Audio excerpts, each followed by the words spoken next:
Bro, I'm not on your trail, bro. I'm trying to better you, bro. I don't want nothing to happen to you. You jumping out, then y'all already be jumping out the car. Man, nigga shoot you with that special old nigga. You jump out on the OG like that, they'll shoot you, man. And you don't even know it. Boosie Badass has officially reached his breaking point with his son Tootie Raw. In this confrontation, yeah, it's different. We're talking about a millionaire rapper's kid choosing the streets over stability, lean over logic, and clout over common sense. This ain't just messy family drama, gang. This is a real-life warning about what happens when privilege collides with bad decisions. The internet is going crazy, and honestly, it makes sense. This situation got way more layers than most people even realize yet. So let's really get into it. No capítulo. Check this out. Boosie recently went live and straight up poured his heart out about Tootie. And nah, he wasn't holding back at all. And it cover up your beauty, bro. You got a nice face, a legendary haircut. Why cover it up? You ain't got no tattoos in your face. You got a nice looking face, bro. Why cover it up? You got a nice looking face, bro. The little girls like you, bro. Why cover it up? Boosie's been watching his son spiral for months, maybe even years, and eventually he hit his limit. That lean addiction got Tootie moving strange, snapping on people who genuinely care about him. And it got so bad, the kid allegedly even tried to put hands on his own father. His own daddy, fam. That's when you know the drugs got you fully cooked. Boosie said it himself. I know it's a drugs, but it still hurt. That's real father pain right there. Imagine raising your child, giving him everything, just to watch him throw it all away over purple drink and street validation he never needed. Listening to Boosie talk, you could hear how drained he was. This wasn't rage anymore. This was a man completely worn down. He said the stress gave him high blood pressure, to the point his own health is taking hits. That's how you know a parent has tried every option and nothing's working.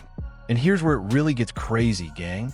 Boosie revealed that when his kids turned 18, he gave each one $500,000. Every single one. But with Tootie, he gave him over $1.2 million. And what happened to it? Boosie said every dollar either went in a cup or got burned up on gas. Lean weed every day. No investments, no saving, no building. Just blowing through money like it meant nothing. Meanwhile, regular people out here struggling just to make rent, and this kid treating millions like Monopoly cash. Really think about that. $1.2 million is generational money. That's houses, businesses, investments. That's never touch the streets again type bread. And instead, he's literally drinking and smoking his inheritance away. Boosie said he tried everything. Took him on tour. Put him around real hustlers, real men. Showed him legit business opportunities. Tried to teach him how to build wealth the right way. But Tootie wasn't trying to hear it. He thought his pops was controlling him, when really Boosie was trying to save his life. And the wild part? Boosie knows what real poverty looks like.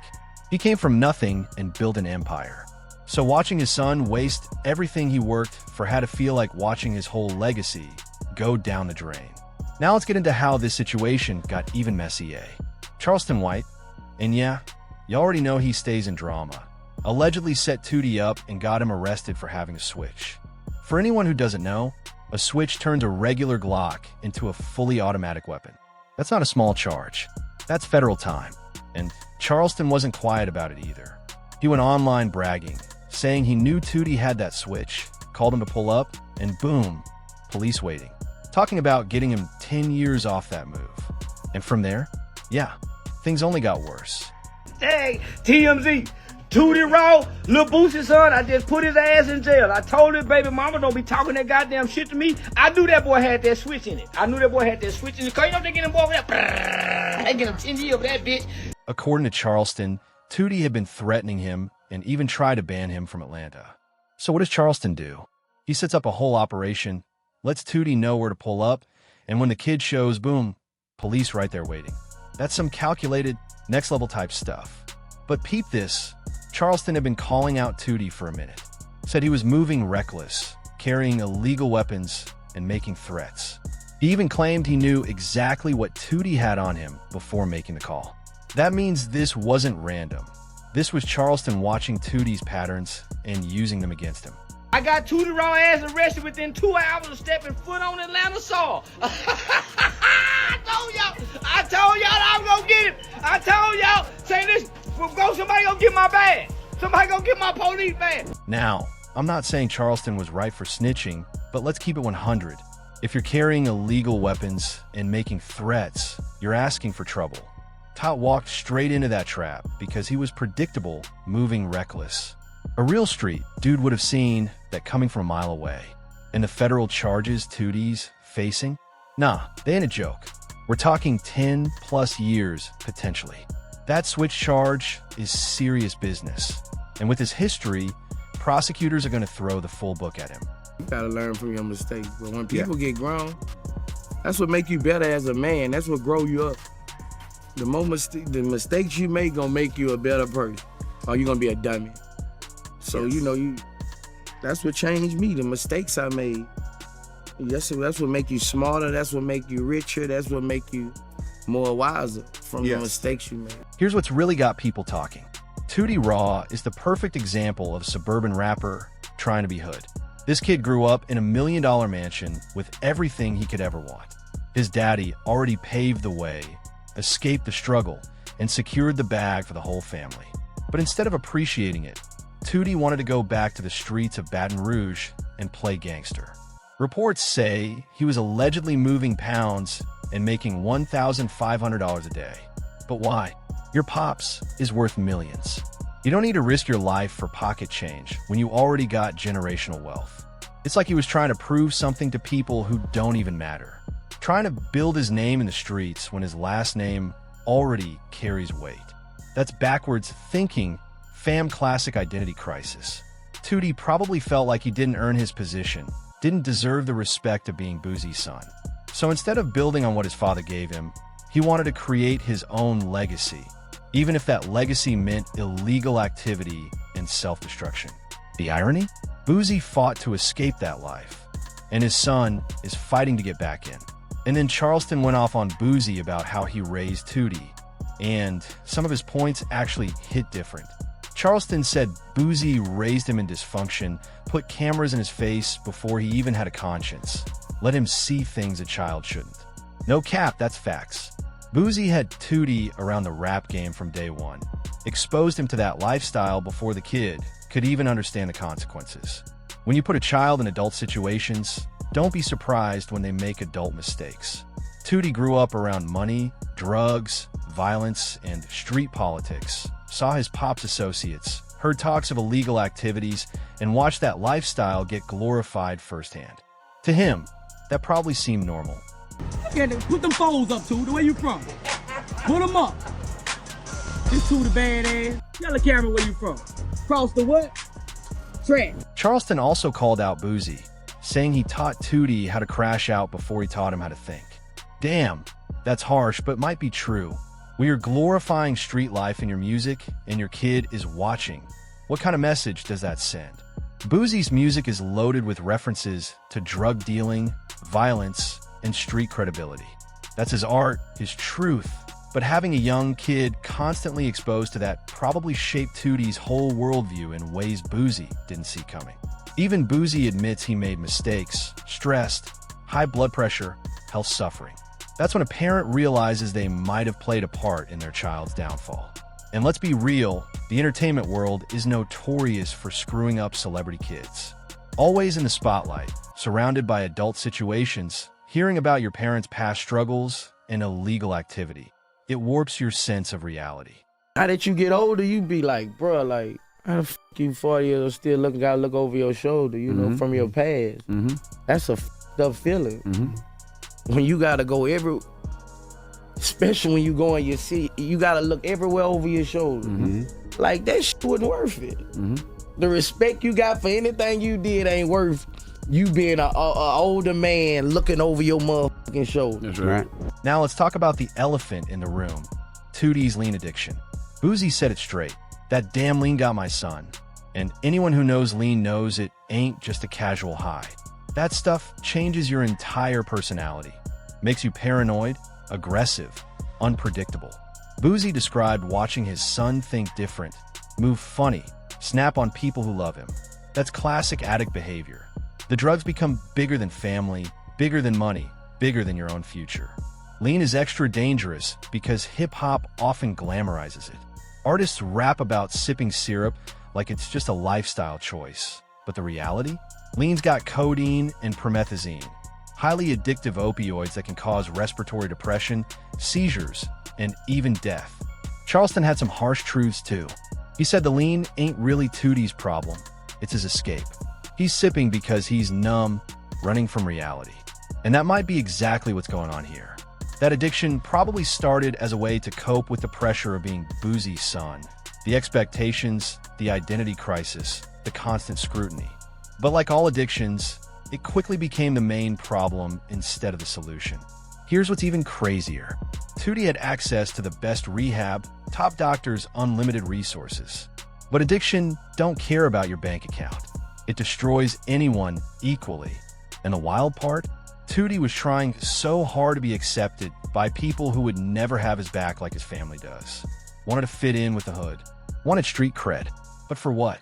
The streets don't love you, homie. Those same people hyping him when he was spending and taking risks? Well, it now that he's locked up, already moved on to the next person with something to prove. That's the trap a lot of privileged kids fall into, thinking if they prove they're real enough, they'll earn respect and loyalty. But street respect is conditional, temporary, and based on what you can do for people, not who you are. Tootie probably got love from street dudes because he had money and connections to flex. That wasn't friendship, that was business. The moment he couldn't provide value, they would turn on him. Boosie tried pulling him away multiple times, giving him tours, showing him real wealth and power. But Tootie kept going back to Baton Rouge, trying to prove himself to people who didn't matter. And the sad truth? Tootie already had everything those street dudes were chasing: money, connections, opportunities, and a father who had already proven himself in those streets. But instead of leveraging that advantage, he threw it away, chasing validation from people probably jealous of him. Bro, I'm not on your trail, bro. I'm trying to better you, bro. I don't want nothing to happen to you. You jumping out, then y'all already be jumping out the car. Man, nigga will shoot you with that special old nigga. You jump out on the OG like that, they'll shoot you, man. And you don't even know it. Now look where we're at. Tootie's facing serious federal charges for that switch. His relationship with his father is damaged, and his addiction is out of control. All for what? To look tough? To get respect from people who were never really in his corner anyway. Charleston White said something that's hard to hear, but might be necessary. That boy Tootie need to go to prison. That's the best thing that can happen to him. Ain't no rehab. Go work on no child like that. That boy need a cell, a mat, and a detox the hard way. That's cold. But sometimes rock bottom is the only wake-up call that works. When you've got millions of dollars and still choose to crash out, regular consequences don't seem to register. The federal system is designed to break people down and rebuild them. No commissary money, no special treatment, no daddy's connections, just you, your choices, and the consequences. For someone like Tootie, who's been insulated from real consequences his whole life, that might be exactly what he needs. The most heartbreaking part of this whole situation is watching Boosie make the hardest decision a parent can make. Stepping back, he said, "I ain't turning my back on my son, but I'm stepping back." That's love too. That's survival. This man realized he was about to destroy his own health, trying to save someone who doesn't want to be saved. He's got other kids, other responsibilities, and he can't sacrifice everything for one child's poor choices. Boosie also mentioned his other children, and that's important. When one child is consuming all your energy and resources with destructive behavior, the other children suffer.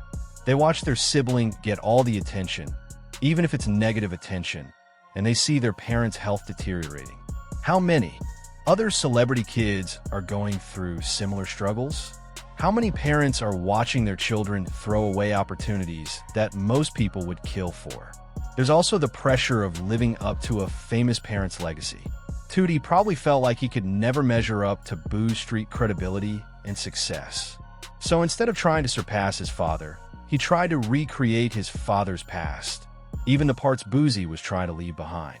Boosie probably blamed himself for years, thinking that if he just found the right approach, the right treatment center, or the right words, he could save his son.